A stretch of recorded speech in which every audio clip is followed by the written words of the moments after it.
Deuteronomy 28 vividly outlines the blessings that follow obedience to God's commands and the severe curses that result from disobedience. This chapter serves as a powerful exhortation to the Israelites as they stood on the cusp of entering the Promised Land, emphasizing the direct correlation between their faithfulness and their fortunes. Blessings of obedience. Deuteronomy 28, 1-14. Moses begins by stating the fundamental condition for these blessings. If you fully obey the Lord your God and carefully follow all his commands I give you today. Deuteronomy 28:1, NIV. The subsequent verses detail a cascade of positive outcomes for a nation that heeds God's voice. Exaltation among nations. The Lord promises to set them high above all the nations on earth. Verse 1, signifying honor, respect, and influence. Comprehensive blessing.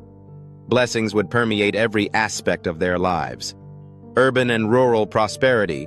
Blessed shall you be in the city, and blessed shall you be in the field. Verse 3. And fertility and abundance, blessings on the fruit of your womb, the crops of your land, and the young of your livestock. Verse 4. And provision and sustenance. Blessed shall be your basket and your kneading bowl. Verse 5. Ensuring food and daily necessities. Safe passage. Blessed shall you be when you come in, and blessed shall you be when you go out. Verse 6. Indicating peace and security in all their movements. Now victory over enemies. God pledges to defeat their adversaries. The Lord will grant that the enemies who rise up against you will be defeated before you. They will come at you from one direction but flee from you in 7. Verse 7. And divine favor and prosperity. The Lord promises to send a blessing on your barns and on everything you put your hand to. Verse 8. Ensuring success in their endeavors and abundant harvests. And holiness and recognition. Obedience would establish them as his holy people, verse 9, leading all other nations to see that they are called by the name of the Lord, and they will fear you, verse 10. Shin, financial abundance. God would grant abundant prosperity in the fruit of your womb, the young of your livestock, and the crops of your ground, verse 11, enabling them to lend to many nations but will borrow from none, verse 12. Signifying economic strength and independence. Yea, leadership and preeminence. If they heeded God's commands, they would be the head and not the tail, always be at the top and never at the bottom. Verse 13. And exclusive allegiance. The condition for these blessings included not turning aside to follow other gods. Verse 14. Curses of disobedience. Deuteronomy 28, 15-68. Conversely, Moses lays out a lengthy and sobering list of curses that would befall the nation if they failed to obey God. However, if you do not obey the Lord your God and do not carefully follow all his commands and decrees I am giving you today, all these curses will come on you and overtake you. Deuteronomy 28:15, NIV. These curses mirror the blessings, but with devastatingly opposite effects. Pervasive curse, cursed shall you be in the city, and cursed shall you be in the field. Verse 16. Lack of provision, cursed shall be your basket and your kneading bowl. Verse 17. Barrenness and scarcity, cursed shall be the fruit of your womb and the crops of your land and the calves of your herds and the lambs of your flocks. Verse 18. Danger in movement, cursed shall you be when you come in and cursed shall you be when you go out. Verse 19. Divine opposition and failure. The Lord would send curses, confusion, and rebuke in everything you put your hand to until you are destroyed. Verse 20. Disease and pestilence.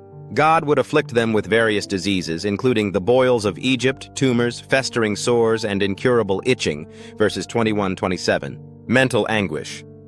Disobedience would lead to madness, blindness, and confusion of mind. Verse 28.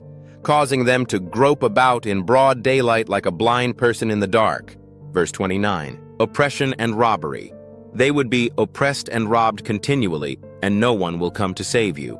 Verse 29. Loss of family and property. Their wives would be taken, their houses uninhabited, and their vineyards unharvested by them. Verse 30. Their livestock would be seized and their children taken into captivity. Verses 31-32. Exploitation by foreigners. Strangers would consume the fruits of their labor, and they would experience cruel oppression all your days. Verse 33. Despair and madness. The horrors they witnessed would drive them mad. Verse 34. Incurable physical afflictions. Painful boils would plague them from head to toe. Verse 35. Exile and servitude. The Lord would drive them and their king to a nation unknown to them, where they would serve other gods. Verse 36. They would become objects of horror, scorn, and ridicule among all the nations. Verse 37. Agricultural failure. Despite sowing much, they would harvest little due to locusts and other pests. Verses 38-42. Social reversal. Foreigners living among them would rise higher and higher, while they sank lower and lower, becoming borrowers instead of lenders. Verses 43-44. Persistent pursuit of curses. All these curses will come upon you. They will pursue you and overtake you until you are destroyed, because you did not obey the Lord your God. Verse 45. Consequences for future generations. These curses would serve as a sign and a wonder on your descendants forever. Verse 46. Servitude to enemies. Because they did not serve the Lord with joy in times of prosperity, they would serve their enemies in hunger, thirst, nakedness, and dire poverty, bearing an iron yoke. Verses 47-48. Invasion and devastation. A distant and ruthless nation would come against them, devouring their produce and livestock until they were ruined. Verses 49-51. They would be besieged in their cities until starvation drove them to horrific acts. Verses 52-57. Reduction in numbers. Once numerous, they would be left few in number because of their disobedience.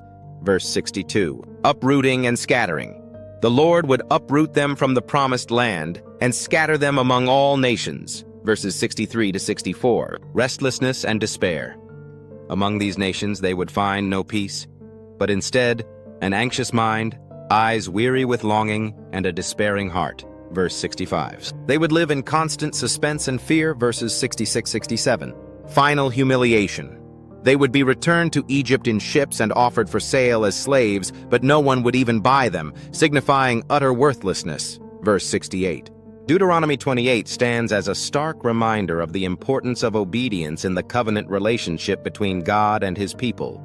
The blessings promised abundance and honor, while the curses detailed comprehensive devastation and humiliation. This chapter underscores the serious consequences of turning away from God's commands and serves as a powerful lesson throughout Scripture.